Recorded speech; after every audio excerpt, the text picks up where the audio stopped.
And we're now live. Yes. Thank you. Bore da pawb, good morning all. Croeso i'r finance panel heddiw bore.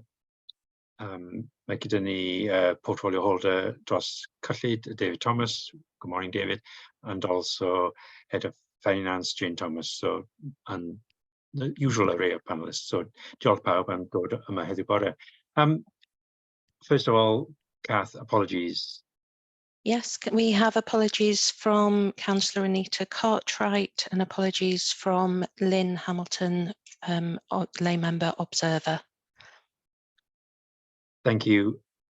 Declarations of interest, members know the rules there. If any issues arise during the meeting, please do inform us. Then we've got the two sets of minutes, one from 13th of Feb, that was looking at the amendment to the budget. I don't think, it feels a very long time ago now, but I don't think there were any outcomes from that. Can I assume that they were correct minutes? Hopefully everybody's had sight of them. Yep. Yeah. Diolch yn fawr iawn. And then we got the minutes from the 24th of Feb. We're looking at the outturn for the third quarter, 31st December. They're there in front of you. There was one thing, outcome towards question towards the very end. Sorry, apologies. I was trying to scroll through it. Requesting more information. I can't quite remember what it was on now. Have we had that? Was that around the school reserves being broken down and included in the reports? No. Community Development and Technology for Powys Community Skills Initiative. Further detail on that. I can't remember who was dealing with that or who asked the question. That'll be Diane Reynolds. I'll keep chasing, and as soon as I get it, I'll forward that on for everybody. Okay, and thank you, Jane and David, for putting them slightly more detail into the outturn report. There was one for the end of Feb, wasn't it? So thank you, David, for doing that. It gives a clearer picture of the variance between the primary and the high school sectors within Powys. So thank you. Were there any other outcomes from that report? Set of minutes that we required? No. Thank you. Can I also sign these off as being correct? Yep. Thank you. Yeah, happy to move, Chair. Diolch yn fawr, Aaron. So we're all in favour of that as well. So thank you very much. So we'll move swiftly on to item 4, terms of reference. It's really, this is how I like terms of reference. Quite short and succinct. They're there for your information. As you can see, there's two elements, the public facing element and the private session as well. Any comments on that? I know, Pete, you had a couple of comments on it. Yeah, yes, please. Yeah, thanks, Chair. Yeah, yes. So, having just heard that you like short and succinct terms of reference, apologies in advance for some of these comments. The first thing was it was just an overall level for me. It just didn't. They don't flow very well. They don't join together.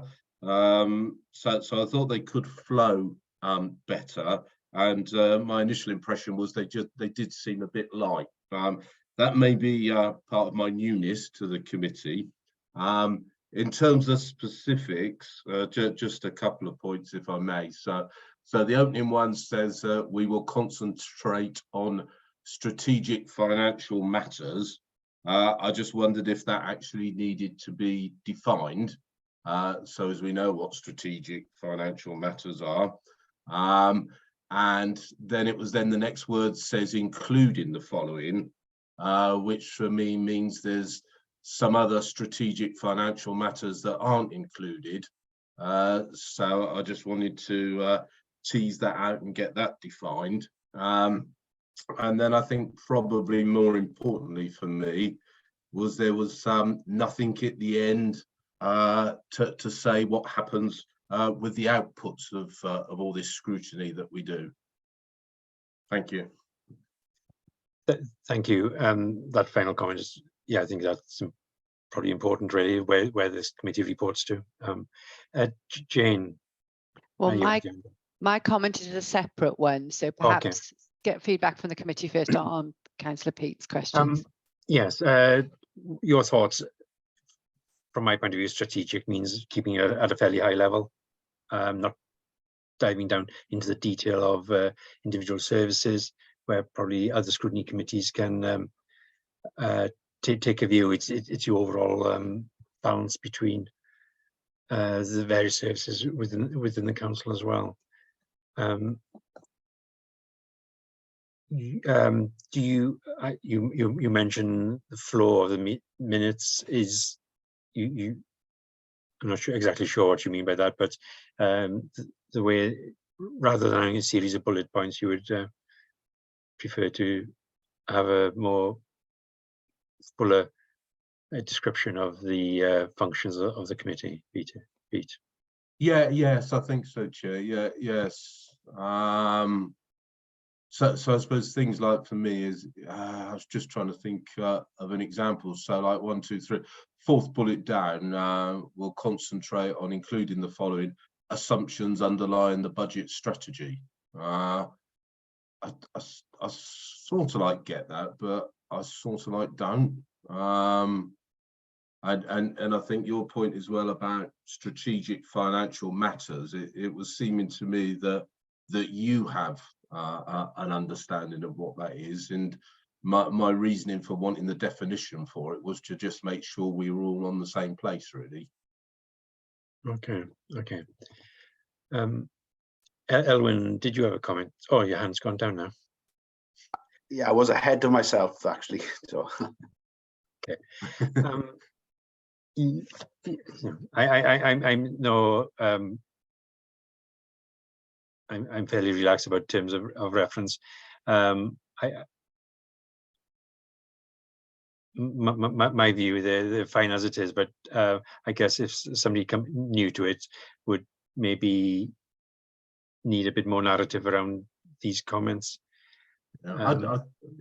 Yeah, sorry, Chair. I suppose just, I mean, I'm not going to die in a ditch around the grammar and the layout around it, but I suppose really the important one for me was the outputs of our scrutiny, really.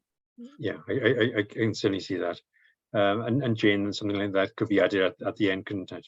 I think that's a good point. I think it needs to be, you know, where the panel will make recommendations to Cabinet. I think that's probably the output from this panel. And Council as well, I'd say. Yeah. Jeremy. Yeah, for me, it says any other monitoring performance reports as appropriate. I'd like to see a report done of assessing what our predictions have been over the last few years, how successful, how close we are. I'm not have any slight against Jane, but we need to understand that what is being done and what we're being told and assessing the performance gives you more confidence in going forward, because I just don't see that we ever go back and check. And I think, as David will say, part of our agreement, supporting the Cabinet with their budget this year, was that these performance measures would be put in place. And I think it's quite important just to show that we are doing due diligence. Thank you. Okay, I can see Jane nodding there. Chris, and then David. Chair, I suppose it comes down to is who is the terms of reference targeting. Is it just purely for this committee to understand of what the function and role of it is, or is this for the public and about transparency and demonstrating what we're all about. And I then think then that you might have to do different things, because if you come with a financial background and you understand some of the terminology, it may make more sense or not. And I think that's always the danger when you try to do these things which are more specialist. I have a tendency to agree with what Jeremy's just mentioned in relation to checking what we are saying we're going to do, and then finding the actual outcome and the result to it. Because in the Governance and Audit Committee, I raised the question because we were looking at the new performance matrix that's coming and being developed around outcomes. And the concern to me is that we don't leave it for another 12 months in order to correct something if it's not working. We have to have a much more responsive system. And there was a point in one of the minutes, and if you just bear with me a minute, Chair, I think it gives like it's the principle to it. Let me find it. I think it was on page 8. The minutes. There was a response to a question. It was to do with the unlicensed position in schools, but it mentions at the bottom some of the deficits in secondary schools were not due to inflationary pressures, but due to deficits that had occurred over a number of years. That raises a question for me: is if that's been happening for a number of years, why haven't we done something about it before then? Because if you keep on doing the same thing, you're going to get the same output. So you have to do something different. And this ties into, the transforming agenda that Councillor Thomas has mentioned before. We have to look at how we do things differently in order to do that. And our terms of reference, in my view, need to reflect that change of ethos and that movement forward, so we can give the transparency to the public that we're accountable to overall, and they're assured that we're using public money in the correct and rightful way. Does that make sense? Okay. Yes. Thanks, Chris. I'm not. Can we take that away and have a think about that and how we can? I'll come in on that, Chair. Okay, go on then, Jane. Yeah. I think the one thing to remember is that the terms of reference are quite broad. I think a couple of the things that have come up here will be specific actions that we'll need to pick up under the remit of this committee. So picking up on Councillor Jeremy's points about looking backwards, having assurance, and from Councillor Walsh's discussions there around schools as well. And that's where you get into the detail. So I think these need to be kept quite broad and quite high level. And for this particular group, it's not a statutory group. It's not a group that we have to have as a council. It's one this council has chosen to put in place. But this group very much needs to focus on the overarching position from a financial perspective, so at the strategic level, because the scrutiny committees will delve down into the detail at individual service level, and of course the Governance and Audit Committee has a role in that as well. So for this panel, it is about scrutinising how we take things forward, the processes that we have in place to develop these things, and then looking at the assumptions and things that we build into the medium-term financial strategy is clearly a focus here. So that is about that strategic level. So I think I wouldn't put too much detail in here based on some of the questions we've asked, but make sure that it's captured in those broad perspectives, and then we can pick up those actions that are specific as we move through the various panels. That would be my advice.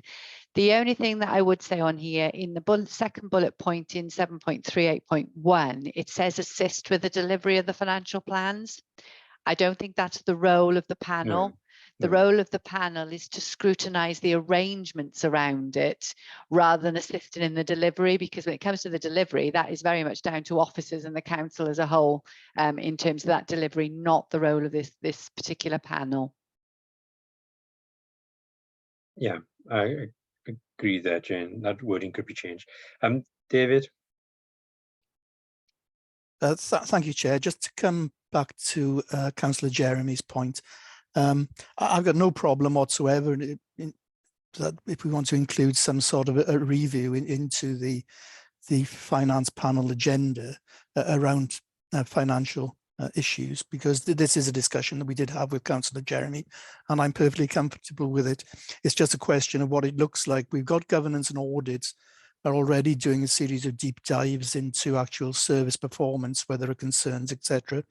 So I think it's a case of just identifying what we want to do, because my understanding is what Councillor Jeremy is asking for is some type of PDR, which is if we plan to do something, we've done it, but we need to review it and learn the lessons from that. No, that's fine by me. It's just a case of identifying what we want to do and when. You know, it could be a case of building one particular measure into the finance panel agenda for discussion. If you don't mind, can I come back? That's Yeah, right, yeah, yeah. please do. What I'm looking for is to put protocols in place so that it has to be done, not just added on to something and then it doesn't get done and there's no accountability. So we need to have, like, a part of this needs to say that we will assess last year's predictions and how it performed. And again, it's all, I'm not there for witch hunting. What I want to do is to learn from the mistakes and ensure that we don't make the mistakes again. But it needs to have a protocol in place to ensure that this is done. And I think as a finance panel, we should be assessing the Jane's predictions, but we really need, first of all, to go back and assess the last 2 or 3 years and to see how they've performed, and then come to this year, and then we'll have a better understanding of how we're going to go forward with knowledge. And that's all I'm looking to get to. It's just so that we've got something in place. Thank you. Yeah, I'm fine with that, and I'm sure we can build something into the terms of reference around that, Jane. Yeah. But I'm just a little bit more concerned, Jeremy, is the way we want to manage it. Because obviously, if we're actually talking about reviewing the outcome of a whole financial year and actually looking at every measure in it, then you're not going to accommodate that into one finance panel meeting. We'd have to say, right, are we setting up a separate finance panel meeting simply on that matter? So it's just a question, really, that perhaps the chair and Jane can have, you know, as to how we accommodate that into the finance panel agenda. It is covered by, you know, midway down the review and monitoring of the reports of revenue and capital, but it's firming that up. You're looking at Jeremy, really, isn't it? Well, what I'm looking for is specific, so it's actually worded there, so it is done and not lost under wording. It needs to be there as a protocol, you know, and if we don't get a protocol in place in time, it slips, and then we don't know where we've done, and then we're making the same mistakes, and that'd be very foolish. You know, that's all I'm trying to get at. And what I would say, David, is you'd be surfing the top end, but what we could ask is that scrutiny committees scrutinize, identify the losses within departments where contracts haven't been run and we've lost out, and then we identify, and then we just look at the predictions. The main thing is how the economy is going, because Jane's done well with the predictions this year, but how has it gone? And all I'm trying to do is learn to understand, to get more confidence. And I don't mean this disrespectfully, Jane, but we need to know and have confidence in when you're predicting how close you are predicting, but we never performance manage that. So every year I'm there sitting and I'm going, well, I don't know how well the others have been predicted. So do I have faith in what you're predicting this year? That's where I'm trying to. Yeah, I think many predictions are based on assumptions, and that comes back to this question that we brought up with regard to the word assumptions being used in the terms of reference, because what we're talking about there are obviously historical trends, both financially, economically, and economic and financial forecasts going forward. Unfortunately, you've got to use those to build your budget strategy and your budget forecasts. So yeah, you know, I think that there's a case of reviewing those assumptions that predictions are based on. But what you tend to find at the time that we're actually making these predictions, that's all you've got to work with. Yep. Is the actual, assumptions then, that are coming out, whether it be from Welsh Government, central government, or wherever, to actually give us some indication the direction we want to go in. Yeah. But no, I think the overall program you're trying to build up, Councillor Jeremy, I'd certainly agree with, because it does bring an element of accountability back into the process, and that's fine by me. It's just a question of how we manage it. Yeah. Okay. Jane, did you want to come back on that? Oh, yeah. I'm going to suggest some wording and take a view on this. I think we need to probably include something that says review past financial performance, understand the variances and the reasons for it, what action is taken as a result of it, and any lessons learned. I think that probably captures everything that I think you're looking for, Councillor Jeremy. 100%. Thank you, Jane. Good. Yeah, we'll take it away, firm up on the wording and recirculate. Yeah. The chair, well, myself and the vice chair can have a quick chat with Jane at some point in the near future. Gareth. Yeah, thanks, Chair.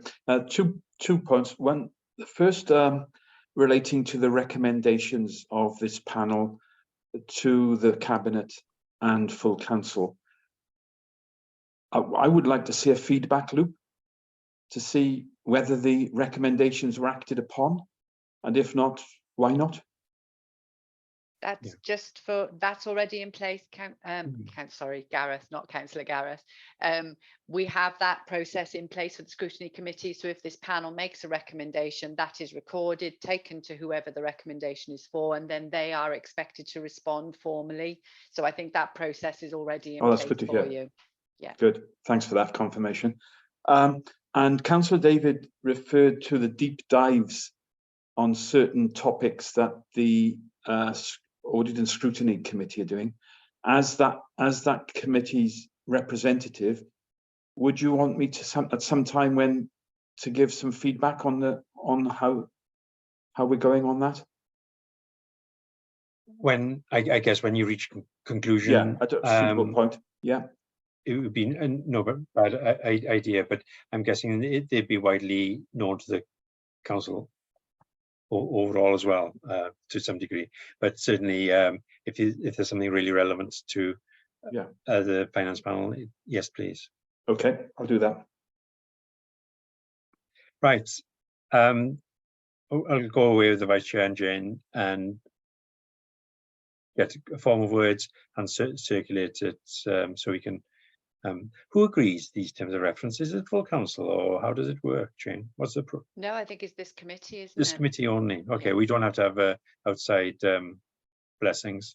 I don't believe. Okay. Kath may be able to check that through from That's fine. Democratic Services perspective for us. I'll do, yes. Okay, thanks, Kath.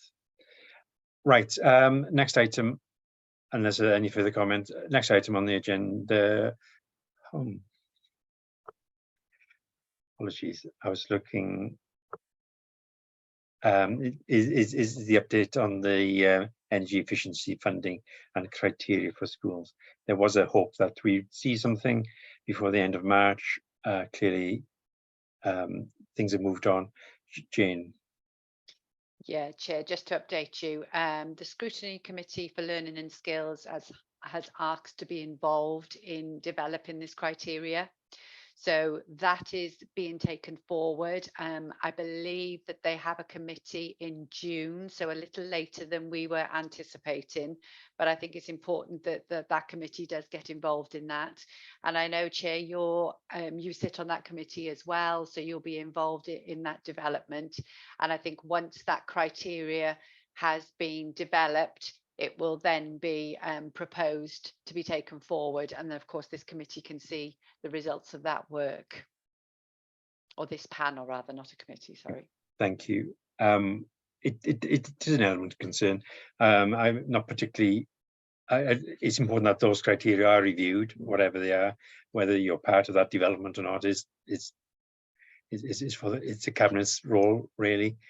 But the crucial thing is all the schools will have presented their final budgets to council. Is it today or today as a deadline, or maybe on the 31st of I think it's the 1st of May, so 1st of May, a few more which days. is and then in theory this £500,000 was supposed to support or in this financial year. So that is a big worry around this. There was a significant use of funding reserves going forward.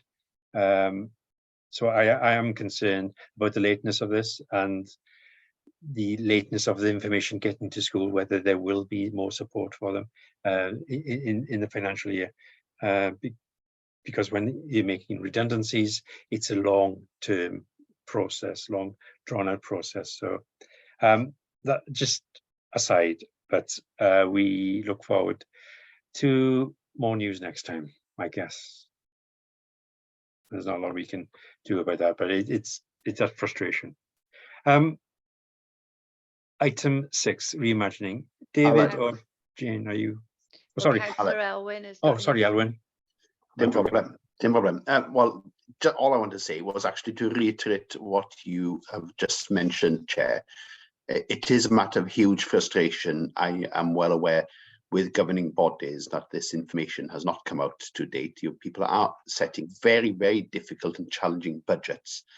Energy costs, amongst other things, are presenting huge challenges for schools at the moment. And I think it's imperative that this information does get to schools ASAP, basically. That's all I want to emphasize. Yeah, it could be a difference between a licensed and an unlicensed position for a school, couldn't it? But anyway. Any other comments on that particular item? No? Right, item 6, the reimagining work. David or Jane, it's just going to be a verbal update. I had hoped we'd have something more substantial today, but I understand the Cabinet don't think it's ready for us to see yet. But David. The report the report that's mentioned isn't ready yet. It's not a case of not wanting you to see it.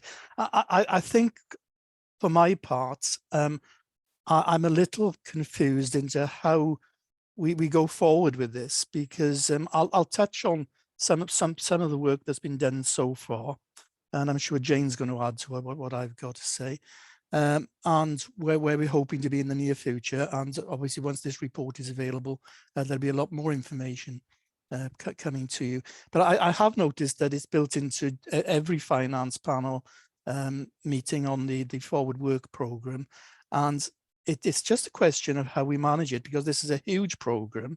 It's going to be briefed to all members on a regular basis, so all members are going to be kept up to date with progress regarding it. And obviously the scrutiny committees will be looking into the areas where there's particular reference to the services that they cover. Now, with regard to finance panel, my understanding is that it's the financial aspects of the programme that you want to look into.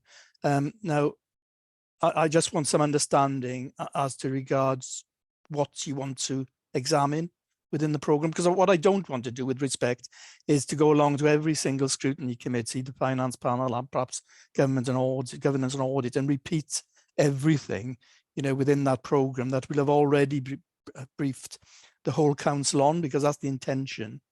But on specifics, as long as we can identify the specifics, then I'm quite comfortable, to go to each committee and have a discussion and a debate around those.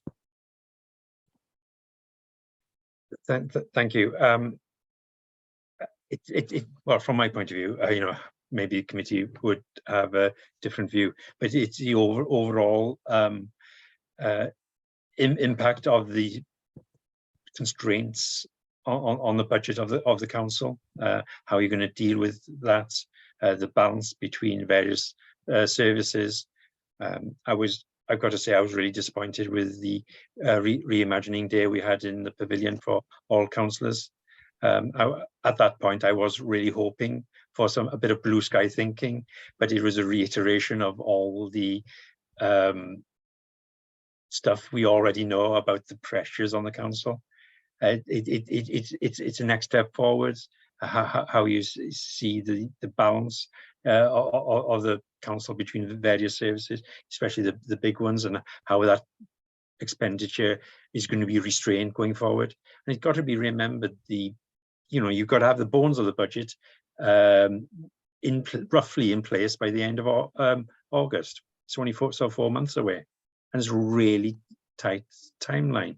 And if there's significant changes in how the budget's pulled together in that period, we need to move really quickly on it. The council needs to move really quickly, and yet to date I haven't seen much significant progress. I'm sure a lot of work going on behind the scene, but to date I still haven't seen that progress, and we need that reassurance that you talked about the council on the edge of a brink of an abyss. You used emotive language, and that's going to be backed up really. Jane. Yeah, just picking up on it. I think you'll appreciate, Chair, this is a whole council approach, and we need to take all members on that journey with us. And I think the workshop, the feedback we've had from the workshop across all the members that attended, overwhelmingly they valued the workshop. I think 97% of the respondents confirmed that they supported the outcome of the event and the plan that was being developed to take it forward, which is good to see. So I think keeping all members of the councils involved in this is absolutely critical. So a lot of work is going on behind the scenes, as you appreciate. I think the role for this committee as part of that reimagining work is, yes, to review the process that we put in place to deliver on this. And I think that's why we've not brought it, or Cabinet haven't signed it off at this point, because it's those next steps that need to be captured to come back to this panel. So that's what we're currently working on. So I think it's very much about the process, it's about the timelines, and it's about understanding the overall impact of the work and how that helps bridge the gap over the medium-term financial plan. So I think that's where the focus of this committee will be in terms of this. So we will be bringing that forward to you as soon as we can. I think I'm not sure if everybody actually attended that workshop, but the things that were focused on that day was really about understanding what we were looking to achieve. The case for change was clearly discussed, and why we need to implement this programme, and then starting to think about what that future might look like. But this is all about those overarching principles at this stage. So there was a lot of discussion about that.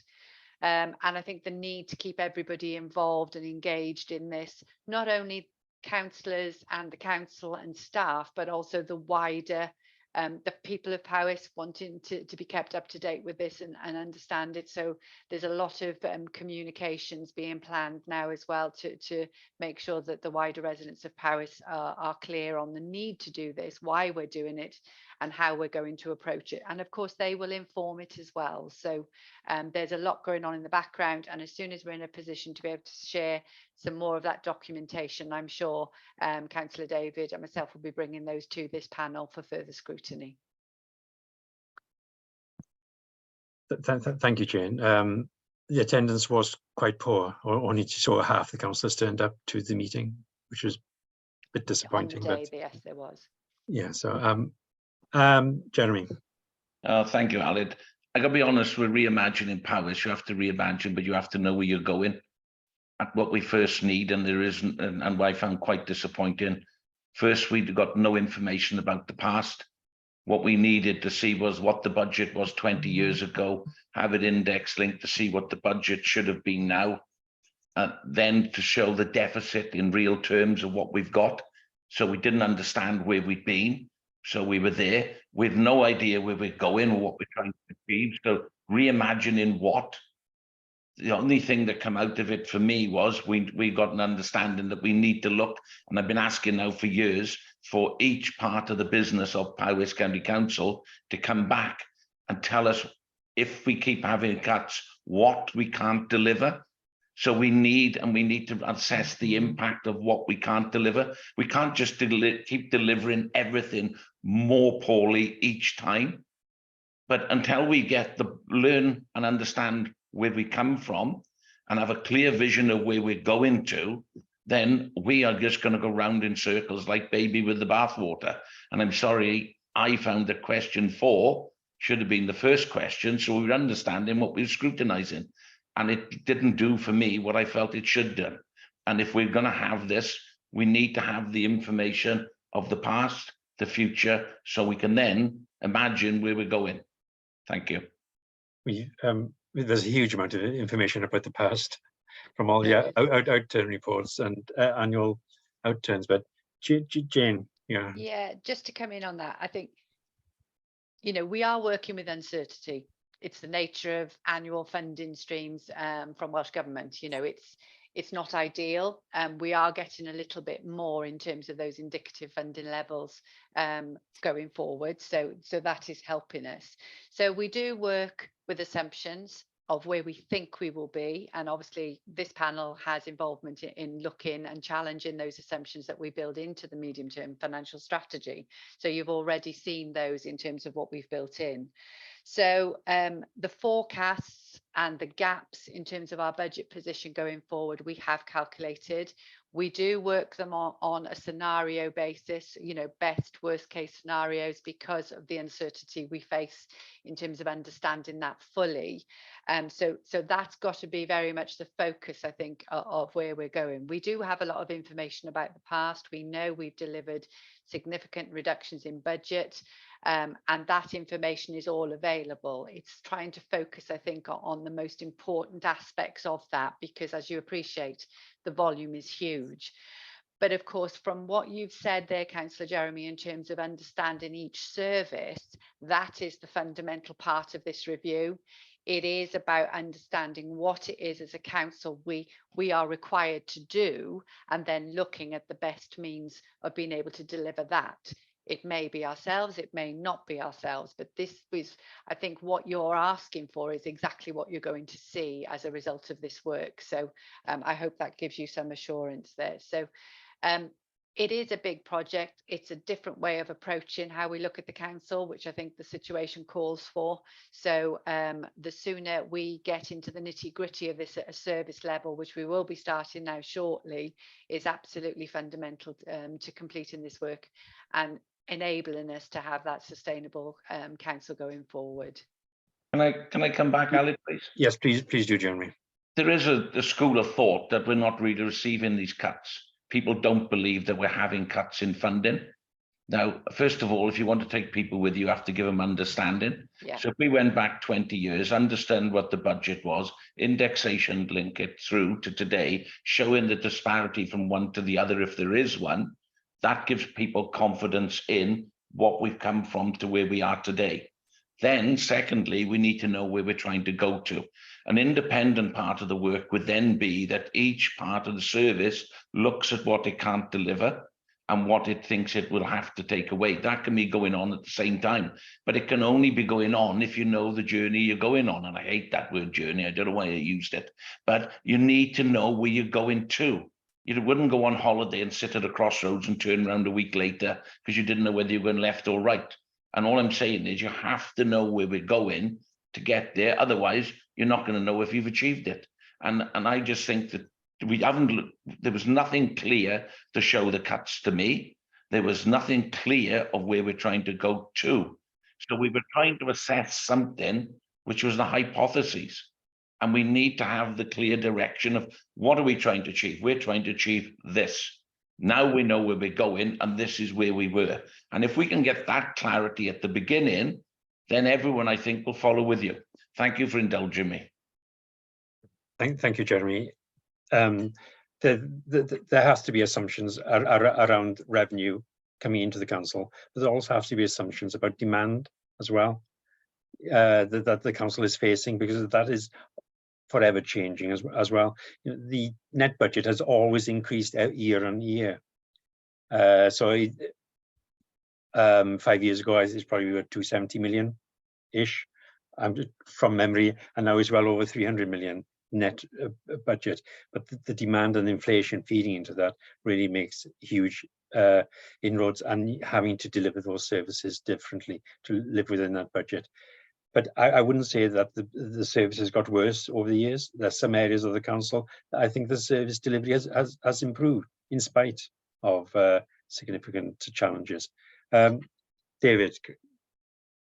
Thank you, Chair. Yeah, I take on board everything Councillor Jeremy is saying, but I guess the problem would be, you know, if you're going to go back 20 years or so, what you index it to, you know, what you link it to, because in inflationary terms, in actual fact, I don't think we fared that bad, because if you go back, you know, throughout the 1990s, the early part anyway, you know, of the 2020s, noughties, whatever you call it, the inflation rate has been relatively low, and the growth, as Alan's, the chair quite rightly points out, the growth in the budget as the settlement has pretty well kept up with that, apart from last year when it was way out of line, obviously. But there's other factors that come into it, and it's a case of looking at the actual way the settlement is made up and the different measures built into that. And you have to take each one individually to understand fully where the financial impact is coming from, and why we're losing out so much and we're having to make these significant cuts. Because I think it's about £110 million since 2014 or thereabouts, and another £16 million added to that last year. But yeah, you know, it would be a useful exercise. I agree 100%, but it's just a question of what you actually link it to and what you examine to decide where we should be and where we are. But put that one side a minute. The other point I wanted to make with regard to the reimagining program, it's not a quick fix. It's going to take some time, but it is urgent. There's no question whatsoever about that. And what we will be looking to do as the program develops, we'll be looking to build some sprints into it. There'll be some things we'll be able to implement far quicker than others, and that will show immediate improvement, hopefully. But as I say, there's an awful lot of work. Then it's not just about money. That's the other important thing. The financial situation is integral to it. It goes without saying. But there's a whole business about changing the mindset of our residents and the population of Powys. So it's a huge program in itself. But if you look at the current economic forecasts, we're talking about a situation where taxation is the highest it's ever been, about 37% of GDP. Borrowing is higher, or just below now, actually. It was until recently higher than it was in 2008. So there's no growth to really, no growth to talk about as such. So there's very, very little flexibility within the economy. And it just doesn't matter, to be quite frank with you, what governments, if there's a change of government next year or early the next year after, you know, it's not going to make a lot of difference, because the flexibility simply isn't there. So that points to the fact that there's going to be major pressures on local government settlements. And the latest predictions I'm seeing, you know, that the next couple of years, we could be looking at 1% as low as 0.8, but 0.5%. And eventually they could actually bottom out, and you're just going to be leveling off. And yet, if you look at inflation, for example, and some of the other economic measures, the Chancellor was hoping to see inflation coming down to about 2.9% at the end of this financial year. That's beginning to look extremely unlikely. And to reach the Bank of England's target of 2%, I think is going to take a lot longer than was originally thought. So that pressure is going to be there for some time.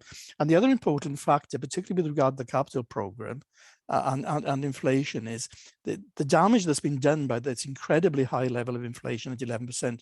Last autumn is going to remain with us, because unless a commodity is actually regulated, or unless there's a supply problem or demand drops off, that price that's already gone up isn't going to come down very, very quickly, and it's always going to remain there. So we've got these problems for some time, and that just, you know, lays down the urgency behind this program, and we've really got to work very, very hard at it to try and implement this change. Okay, thank you, David. I should have also mentioned the change in responsibilities over the time as well. So that's added to the cost of council services. I want to move on now. One thing, Aled, please. If them things were put before at the reimagining, it would give people a better understanding. I don't think that these things needed to be put out there for people to understand. This should have been the opening part, like Aled is saying about the extra stuff we're delivering, and what you're saying. This is what people needed to understand, and we didn't have that. That's what I felt. Yeah, Thank that's fair comment, Councillor Jeremy, and I think it's something that we need to address at the second workshop we hold with members. But certainly it's something we've got to build into the public consultation when we actually go out to our residents, because we've got to get them on board. And the points you're making are absolutely key to that debate. Yeah. Thank you. Right, thanks all. So move on to the excuse me. Item 7, the revenue financial forecast for the year ending 31st of March, as at a month before the end of that date. Jane, do you want to take us through and the changes, just focus on the changes from the previous third quarter one, possibly more so than going into too much detail? Thank you. Yeah, and I think Councillor Jeremy indicated earlier that he'd like to sort of have a break after each section for any questions. Is that how you'd like me to proceed, Chair? I'll watch out for hands. You just. Okay, I'll keep going. Hopefully, most people have gone through the report to some extent, but yeah, okay. Yeah, and Jeremy, just stick your hand up when need be. Just say, Al, it isn't that I haven't gone through it, is I'm academically thick, and it's very difficult for me to go through all of this stuff in one long hit. Yeah, yeah, just stick your hand up if you've got comments along the way, Jeremy. Go on, Jane. Okay, so the report is the revenue forecast position as at the 28th of February. So as you rightly say, this is the forecast with 1 month to go in the financial year. And based on that position, the projected outturn was now reported at a surplus of just over 800,000. So that is an improvement from what we saw in Q3, which was a £2.4 million deficit at that stage. This is reported after drawing down the payroll reserve, and that was to meet the additional pay pressures that we saw last year from the increase in the pay award that was approved nationally. We do anticipate a further drawdown of some of the specific reserves that we set aside last year when we started to identify the impact of inflation coming through at year end last year. And if we draw down that full £2.5 million as expected, that would further improve the financial position, and we would be reporting a surplus of 3.4 million. However, that surplus is already identified now to be set aside for some specific elements. I'll touch on those a bit later, but I'll just pick up on why we've seen that improvement from the previous report. And you'll see these set out in section 2.3. As you all know, we've been looking at areas to reduce expenditure during the year as we were having to cope with the pressures falling on us as a result of increased costs and inflationary pressures. Adult social care have reported an improvement of £1 million, and that's from some additional funding that they received through the Health Board in final settlement of an outstanding debt that we didn't necessarily anticipate, but also having worked through the calculations to provide our external providers with funding in regard to the real living wage, the money that we set aside for that isn't fully required in the current financial year now that those costings have been undertaken. So that has put another 300,000 aside in terms of that service. We also have some improvement with regard to our borrowing costs. And again, as you'll see in the next report, we've seen further impact on the capital schemes, some delays there, some reprofiling into next year. So we haven't had to undertake the borrowing that we anticipated this year. So that is providing an additional benefit for us. Also within housing and community development, you'll recall that back in December, it was agreed that the council would fund some of the pressures being seen through leisure services with our external providers there. And that was anticipated that we would be funding around £287,000 additional funding to Freedom to support their increased costs. That was anticipated to be drawn down from reserves originally, but because of the position that we see ourselves in now, that will be met from underspends that we're reporting. Section or Appendix B does provide a detailed breakdown of each individual service. I'm not going to touch on that and go through that in detail, but if there are any questions at an individual service level, we can pick those up or take those back to the relevant head of service. Section 3 then picks up on the delivery of cost reductions set in the budget this year. And you can see we were targeted to deliver £10.8 million worth of savings, and the table there shows that we've delivered 74% or just over 8 million of those during the year. Some are further to be delivered by the end of the year, but we do have under delivery there of those not achieved of 2.5 million. Some of those that cannot be delivered have been written out of the budget plan going forward, but others will be delivered in the new financial year, which we've just started. Section 4 touches on the reserve position, and you can see overall there we're anticipating to use £10.2 million of the council's revenue reserves, and that reduces the opening balance of 63.7 million down to 53.5, and that's shown in the table there. There's further explanation around the reserves, and obviously the nationally agreed pay awards is the key pressure that we're having to meet. School reserves are also reported there. Shall I pause Jane, there? yes, I was going to say, gone up. Elwyn's hands up. Thank you, diolch. And Jane very timely touched on school reserves there, which is the point I want to emphasize again, especially in terms of secondary schools, which shows a deficit of just over 3 million at the end of March. And basically, to reiterate what I touched on previously, I think this is very much the elephant in the room for this authority. I think what's become crystal clear is that the new funding formula for schools has created additional problems and challenges for our establishments. And I think that figure will be going further and further in the red in a couple of coming years, because the reports on what I'm hearing is even after substantial savings, after the suggested actions as contained in this report, you are talking about hundreds of thousands of debt for some schools in 3 years' time. And it's come to a point where I physically can't see how some of these schools can be sustainable with the current funding formula.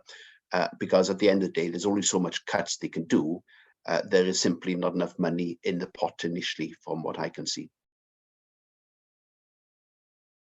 Diolch, Elwyn. I know the school scrutiny committee is also very interested in this as well. I'm sure it'll be taken up at some point there. The budget will have been submitted over the next day or so. I hope the school the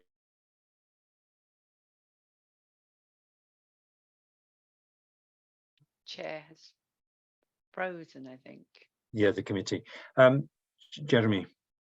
Thank you. I got 2 points. First of all, along with Elwyn, some of the deficits in schools were caused by decisions by council and by officers, and it's wrong that the school budget is carrying as a result of stuff that they didn't really have any say in. I'll give you one simple instance. Brecon High School is 1/3 empty. How are you supposed to run a budget with a school with that many spare places? So the heating costs everything now. They didn't design the school. They didn't procure the school. That was the school that was given to them. And as such, people have to take that responsibility and hold on to that and sort that element out. And secondly, then I think it's 2.31, it says there that we were given £500,000 by the health board, but the contract was over 10 million with no uplift. So like I said in the group leaders meeting, we actually sold ourselves short with inflation running at 10%, taking £500,000 and having no uplift, has sold our budget down the lines for the next 10, 20 years. And I just wanted to point that out, that isn't £500,000 in.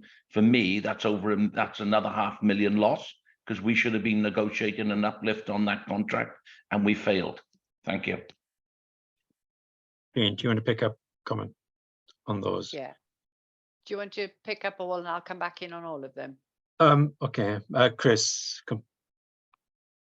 Yeah, well, I wanted to pick up on the 231 because obviously it says £1 million was actually came in. Was that from the whole of the health board? And then why have we only got £500,000 coming through? So what's happened with the other £500,000 is the question. And then in relation to the anticipated savings, you'd mentioned that there was over 2 million that wouldn't be deliverable, which then has to be dealt with in another way. Could I ask, were those savings ever real, or were they just an anticipation?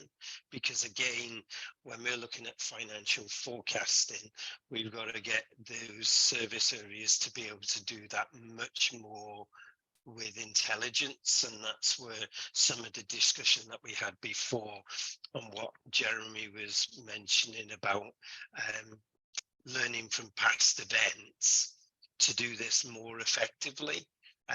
Now there could be a skills deficit there, and if there is, that needs then a training with those operational managers to be able to get that right, so that we're moving effectively forward on a safer, more solid foundation.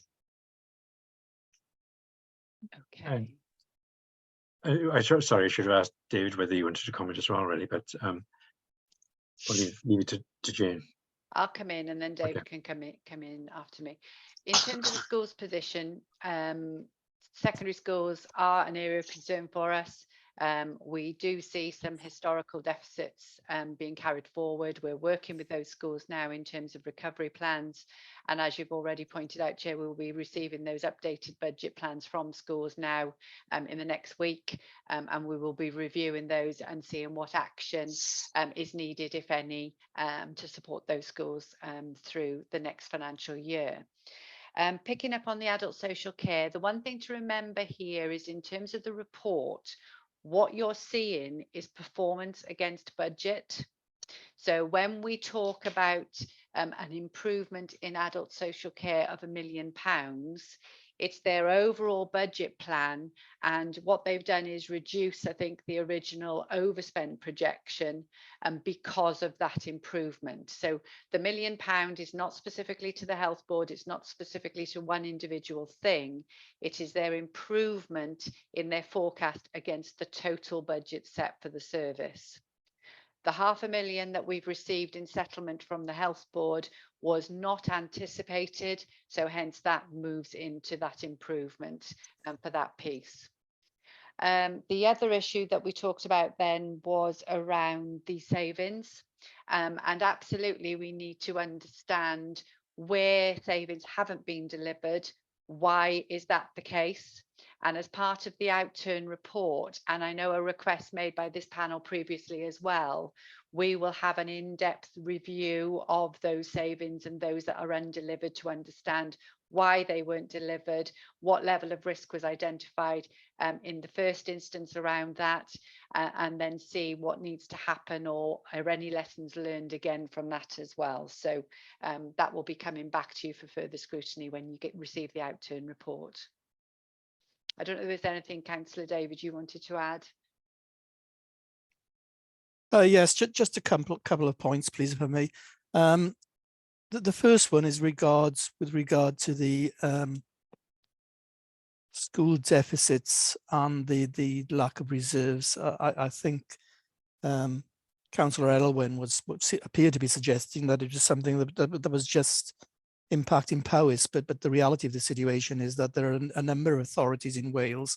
I was attending a briefing just a couple of weeks ago, and one of the concerns that did come up there that a number of authorities in Wales hold no schools reserves whatsoever already. At least, at the end of March, we did have £3 million over the sector as a whole. I accept that there are major challenges in schools, and our educational finance officers are working very, very hard with schools to address that. But let's wait and see what these budgets are at the beginning of May and we'll address that further then. But it's not just Powys, it is something, you know, that's impacting a lot of other authorities in Wales, and indeed more severely than Powys. So that's just a point I wanted to make there. With regard to undelivered savings, this is something, you know, as the chair will know, that I've been going on about for years, you know, and it's been a concern of this finance panel for many years. There was a time, I think, to his credit, during my predecessors, the chair's period as a finance portfolio holder, that the delivery did improve. It was getting better. But then we saw a period, particularly going through the pandemic, etc., there were so many uncertainties that it did start to tail off again. It's disappointing to see that the percentage is reducing again at the end of this financial year. But I've always argued that, you know, when we have savings brought forward, if the impact assessments are done correctly against those savings, that ought to highlight whether there are going to be problems with the delivery of that particular savings against a particular cost line. Now, I think that's something we need to look at a lot closer, and this is something we've been saying for years. There have been major improvements with impact assessments, and there's currently more work going on around making impact assessments more effective and efficient. But certainly it is something that Councillor Chris has brought up that we do need to pay more attention to, and we do need to improve there. Otherwise, you know, the tighter the budgets get, the more essential it is that we do deliver these savings. So this isn't acceptable, and it's got to improve. Thanks. And thank you, David. And it's important that we complete that circle with the impact assessments as well. And you know, all councillors will have seen the impact assessments on this, you know, the budget round we've just gone through now. Clearly, I don't expect you'll deliver 100% of those savings. There will be always some movements, but you know, it gets tighter, more difficult year on year, and there's no doubt about that. It's always going to be a challenge, and you know, it is a really difficult area to deliver on. But again, it's quite a few assumptions as well within those savings, those going forward. So it's an area we've got to improve and have struggled to improve year on year, really. So Jane. Just picking up on that, I think any savings and delivery of the whole budget carries a level of risk, and that's clearly set out when we bring the report to council, when you're approving the budget at the beginning of the year. I think it's important as well that we do stretch our savings targets, and I think that's important as long as you understand the level of risk that is involved in doing that. We do understand that risk, and that's a key consideration when we set the budget and looking at where we projecting to be this year. We've managed that risk within the overall budget plan, so that's important. But I think it's always key to push in terms of that savings delivery a little, to make sure that you can maximize it. So I think that's something that we have done, but acknowledging that risk is critical then as well. Can I come back on one point, please, Chair? Please, Jeremy. Well, going on all our savings and everything, we accepted the £500,000 on the back going off the health board, but we never had any uplift on that contract. And when you're talking over a 10 million contract with inflation running at 10%, why did we ever accept that? It makes no sense to me at all. But there we are. Thank you. Thank you. Whether you want to make further comment, Jane? No, I don't. I don't have the detail. I don't have the detail to hand. I did have at the time when we were discussing it, but I haven't got all of that detail now. But I don't think it was an individual contract. I think it was several elements with that. But I can look at that and pick that up with Councillor Jeremy. Thank you. Thank you, Jane. Right, I'm not sure where you got up to, Jane.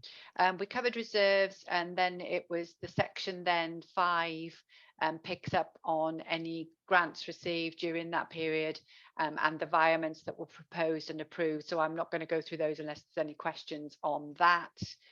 And then the latter sections in the report, one highlights the ongoing financial risks, and then you have some commentary from myself then around the overall position as well. Thank you. Any questions at all? I'm still disappointed with. I was trying to scroll down to Appendix B.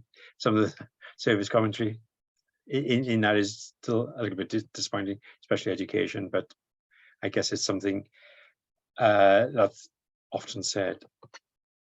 But sorry, Chris. Thank you, Chair. In relation to financial risk, I was just looking at 6.1 and the council tax collection rates. Obviously anticipating that getting to 98.5%, but with the mention now that inflation is going to be much higher going through the system for a longer period of time, and interest rates for most people are going to be high as well, that's going to put more pressure on the cost of living. Have we anticipated and have we benchmarked whether we're going to be potentially, is that going to reduce down going forward, particularly as we're looking at around our own internal forecasts for the next year and even into 24-25, and what's the consequence of that on the budget line going forward? Okay, if I come in on that, in terms of council tax, we review potential collection rates on an annual basis when we set the council tax base back in November. I think over the last couple of years, we have amended that collection rate within some tolerances, because firstly, the impact of COVID on our residents, and as you rightly say, the impact of the cost of living on our residents as well.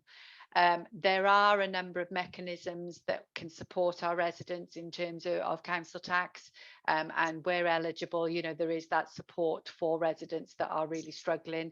We also have increased the money advice service with additional officers there to support residents as well. And I think during the last year, I think we've received something like 9,000 calls to that team to help support with budgeting and all sorts of things, and that service is really valued by the residents that have actually taken the opportunity to contact us on that. So in terms of the collection rate, although it's lower at that point, we usually do catch up over the next few months into the new year. We are about to see the national reports around collection rates across the whole of Wales, and we usually fare quite well in that, but it is something we're keeping a keen eye on, along with debt recovery more generally, and that is something that's being focused on through the Governance and Audit Committee as well, to make sure that we are able to collect the debt owed to the council for council tax and for any other fees that we raise appropriately and within appropriate timescales. So it's something we will be monitoring quite carefully as we move through the remainder of the year as well. Thank you. David. Yes, thank you, Chris. You're quite right to highlight the problems with council tax and the impact that's potentially going to have on our residents, but it's something that we're very, very close to. And recently we've had some concerns highlighted. So I went out of my way actually and had a look at the Welsh Government's guidance around the collection of council tax and what we're actually doing, particularly with regard to the support that Jane has just mentioned. And if anything, we're doing over and above what Welsh Government require us to do. But just to reassure you, because obviously, you know, if this cost of living crisis does go on longer than anticipated, then the problem is going to get larger. But the Deputy Leader and I are having a meeting with the Chief Executive of Citizens Advice Bureau next month, and we're actually going through the guidelines and our procedures, and we'll take on board any concerns that they've got. And we're going to go back to Cabinet and have a general discussion around it. But generally speaking, I think it's fair to say, and I really want to emphasize this, that the processes we've got currently around council tax collection, etc., do more than what Welsh Government are actually asking us to do.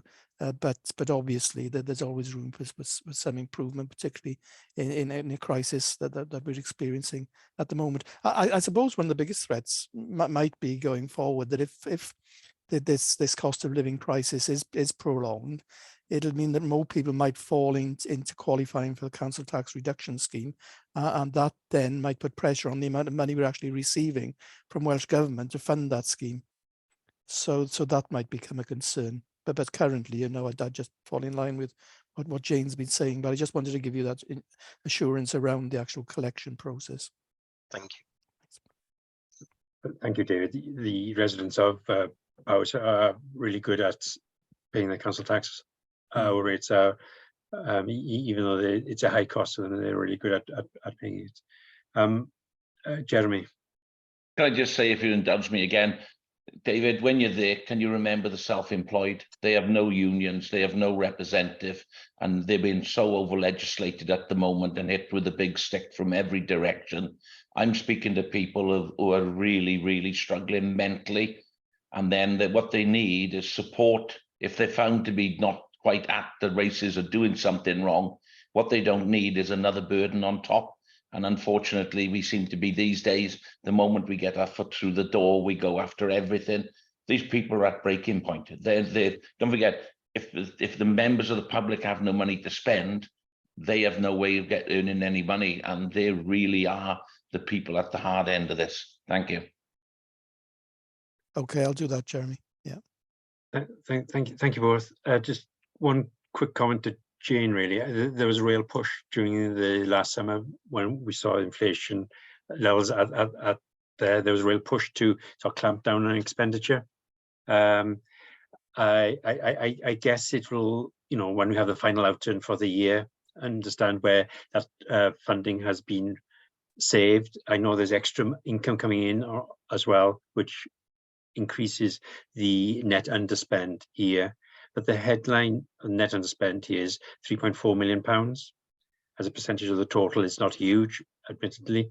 It's so 1%, isn't it, of the total net expenditure? But it is equivalent of the council tax increase during that last financial year. You know, I've had comment from one that, well, you could have set 0% council tax for that financial year and still come in on budget. Was the expenditure clamped down too hard, and then services were failed to be delivered? You know, everybody will say potholes or something like that, something relatively simple. But was expenditure clamped down too hard or not? If you look at the table in 2.2, that sets out sort of the main headlines in terms of where the pressures were, where those cost underspends were, and so on. So that gives you a bit of a flavour of how we've got to the position that we're currently being forecast.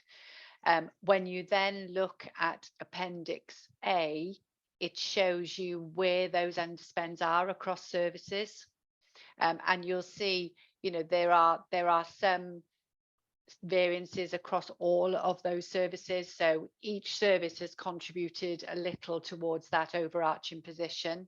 But of course, the main area there where you're seeing the most significant underspend is under the corporate activities. And that, of course, is where we fund our capital programs from. So holding off on some of those projects when costs are at their highest has benefited us. But what we are also doing, that money will still be needed going into the future as those schemes are then delivered. So although there's a one-year benefit here, that money is still required, and the proposal is to ring fence that money for those schemes going forward. So I don't think that we've clamped down too hard.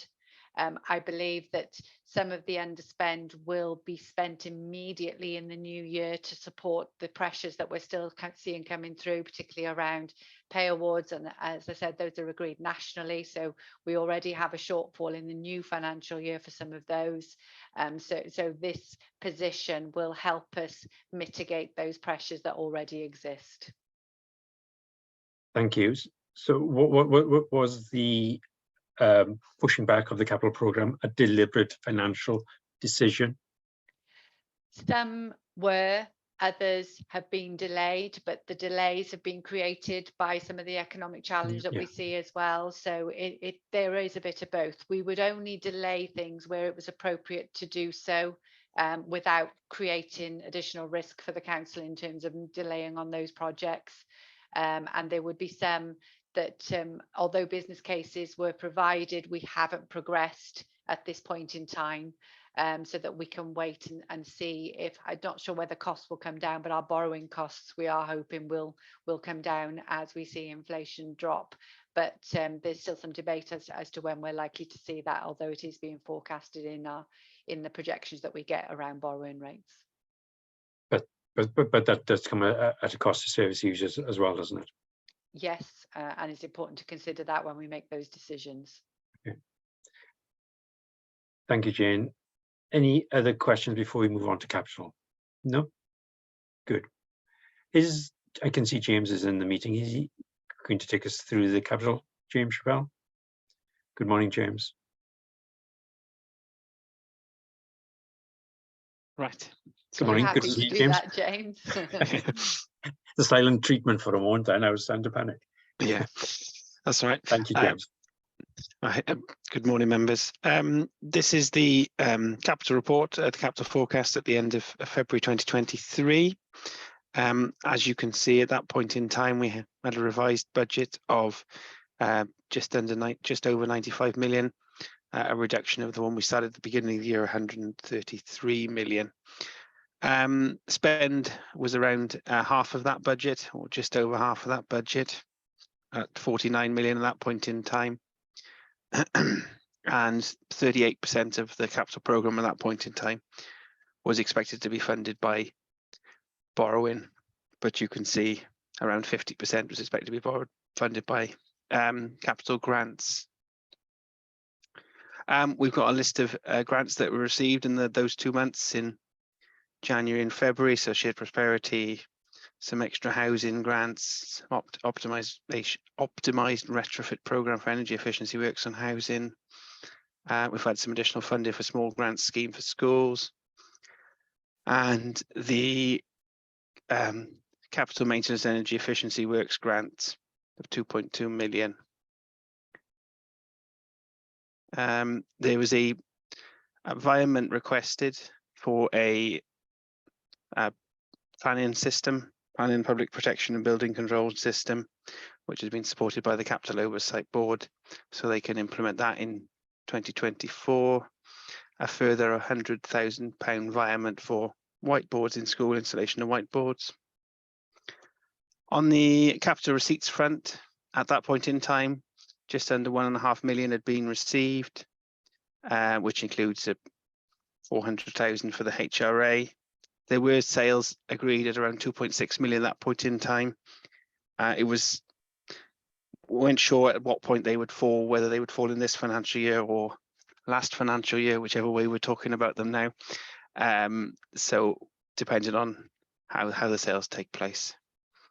There's further tables and charts at the end of the report together with the head of service commentary. Thank you, James. Just a quick question. Back to 3.8. I was told that 2.2 million came through in this financial year.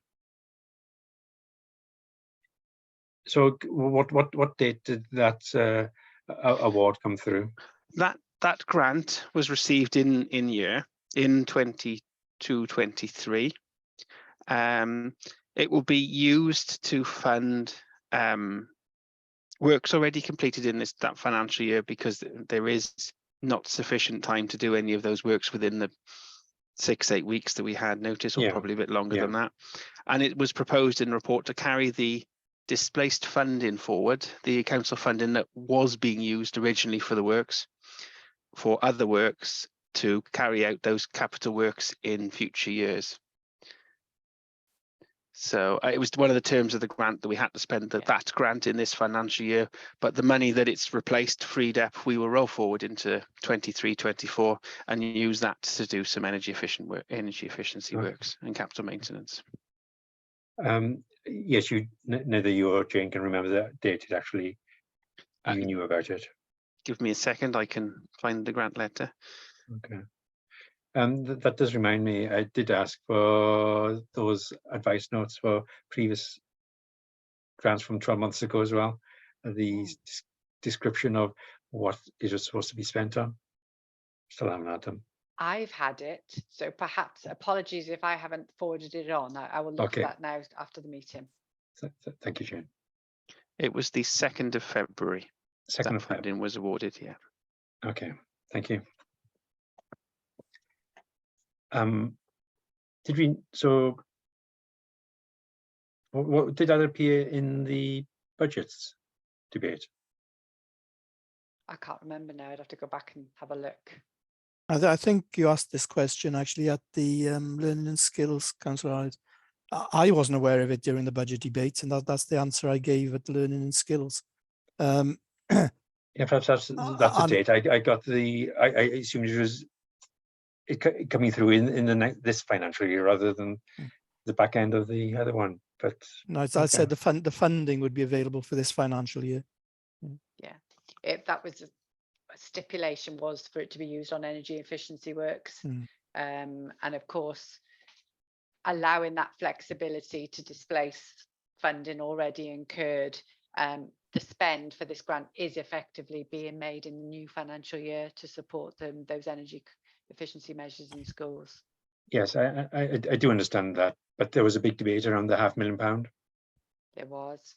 I'll go back and have a look because I can't recall at this stage exactly when we were aware of And it. at that time, there's no mention of this, but clearly it was in the system.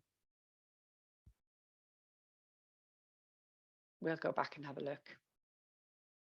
Okay, thank you. Jeremy. Am I correct in my understanding that money's been sent back out of the school budget to Welsh Government or Welsh Assembly because it hasn't been used? Is that for adult learning and stuff of that nature? I've been told. I'm not aware of that. I'm seeing now a lot of claim forms coming through for sign off and so on, but I don't recall that one specifically. I know we've had various terms and conditions on grants or allocations from grants. I've seen some additional money coming through for some bits and pieces, only small amounts, but just enabling us to maximise some of that. But I can check Councillor Jeremy and see. That's not what we would aim to do or like to do. We always look to maximise any funding that we have available to us. That'd be great. If you could come back and let us know as soon as possible, please. Thank you. Okay. Thank you, Jeremy. Elwyn. Diolch, Cadeirydd. Yeah, it's a fairly specific one, but Ysgol Bro Hydgan is quite a large capital investment within the programme. It's about 50 odd million, if I remember rightly. I'm fairly up to date with the situation, but it hasn't gone to planning yet even. So that's a lengthy process in itself, potentially. Have we got some sort of time schedule for the delivery of this project? Because it doesn't mention actually that there. There will be, but I don't recall exactly what it is here today. Yes, but I can find that out for you. Thank you very much.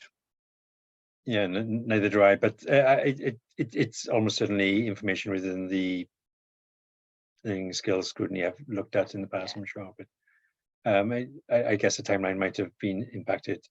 I'm not 100% sure if the final spec has been decided on yet, but I'm not sure. No, I'd have to check the detail of that project. Okay, diolch yn fawr iawn. Right, the remaining budget of this sorry, I was trying to find the table. Is roughly what's the expected final use at the beginning of this month, at the end of March? Was it going to be much better than 50%? I'm trying to find the number. When I looked earlier this week, it was around 62, 63 million. So I think it'll climb a little bit more as we start to pull transactions back relating that are in the wrong financial year. Yeah. But that's a bit of insider knowledge as we stand right now. Okay, but that sounds quite typical, doesn't it? For there was always a huge ramp up in that last month or so. Yeah. So we'll have to wait for the final outcome to have a true picture, won't we? Yes, yeah, there's some big schemes. Cadwyn is well in construction, isn't it? And there's a lot of grants get spent in that last month, especially we only have the notifications quite late in the year for some of them. Yes, of course. Look forward to seeing you again in June with a. I'm sure the figures will be spot on by then. Thanks, have to James. And any other questions for James? Sorry, Jane. No, I was just saying they have to be spot on by then. Yes, I know. It's only putting his leg.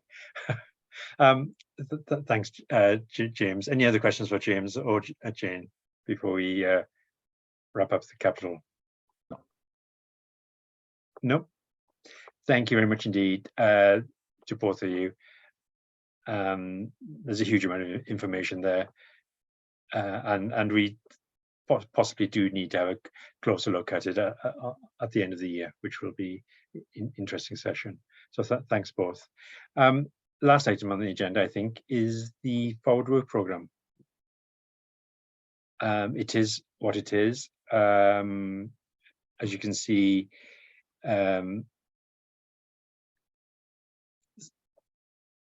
sort of trivial AGM stuff in May, but we'll have that fourth quarter outcomes for the revenue and capital, and hopefully have more detail on the future year's budget around the reimagining work there. So that'll be an important meeting, and it's important that we can review, look back as well, Jeremy, to see that whole year performance and see how close we have been getting towards the estimates, and see how perfect Jane's assumptions were. So thank you all. Jeremy, you got your hand up. Yeah. Can I say, it isn't about getting assumptions, it's about learning.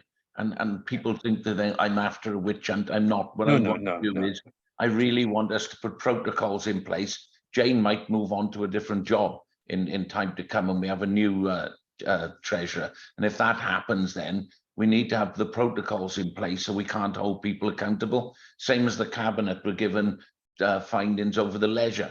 And then what have they done about it? Have they put protocols in place so that next time, if they're given misinformation, which some of them may believe they've had, then the protocols are there to hold accountability.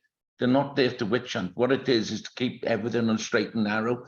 And I find we make mistakes, but we never put anything in place to keep the guidance straight and forward where we're going. And that's all I want us to see, is to learn from the past. And so the future then is a lot brighter.